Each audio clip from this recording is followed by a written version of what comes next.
আমারই চেতনার রঙে পান্না হলো সবুজ, চুনি উঠল রাঙা হয়ে।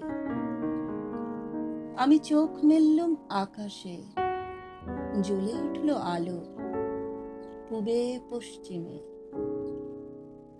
গোলাপের দিকে চেয়ে বললুম, সুন্দর সুন্দর হলো সে। তুমি বলবে, এ যে তত্ত্ব কথা, এ কবির বাণী নয়। আমি বলবো, এ সত্য, তাই এ কাব্য।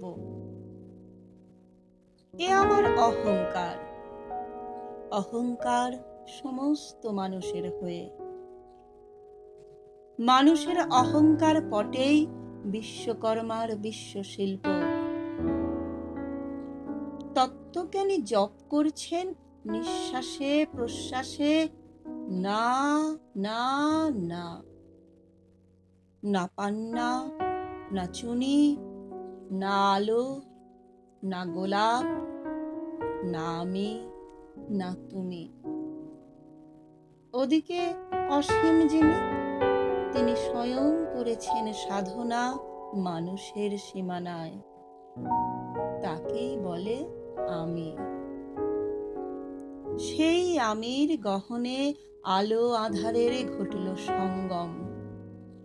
দেখা দিল রূপ, জেগে উঠল রস, না কখন ফুটে হলো হাঁ।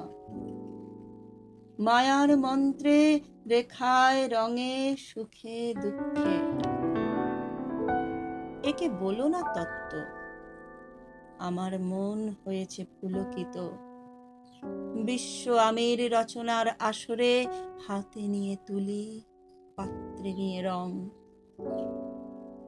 পণ্ডিত বলেছেন, বুড়ো চন্দ্রটা নিষ্ঠুর চতুর হাসি তার।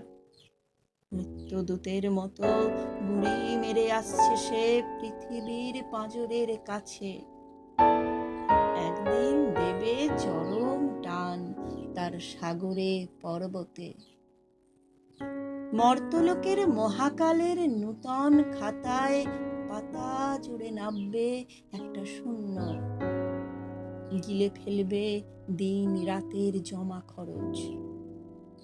মানুষের কীর্তি হারাবে অমরতার ভান, তার ইতিহাসে লেপে দেবে অনন্ত রাত্রির কালি। মানুষের যাবার দিনের চোখ বিশ্ব থেকে নিকিয়ে নেবে রং, মানুষের যাবার দিনের মন ছানিয়ে নেবে রস। শক্তির কম্পন চলবে আকাশে আকাশে, জ্বলবে না কোথাও আলো। বীণাহীন সভায় যন্ত্রীর আঙুলে নাচবে, বাঁচবে না সুর। সেদিন কবিত্বহীন বিধাতা একা রবেন বসে নীলিমাহীন আকাশে।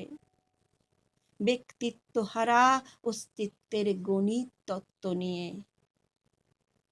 তখন বিরাট বিশ্বভুবনে দূরে দূরান্তে অনন্ত অসংখ্য লোকে লোকান্তরে এ বাণী ধ্বনিত হবে না কোনোখানেই, তুমি সুন্দর, আমি ভালোবাসি।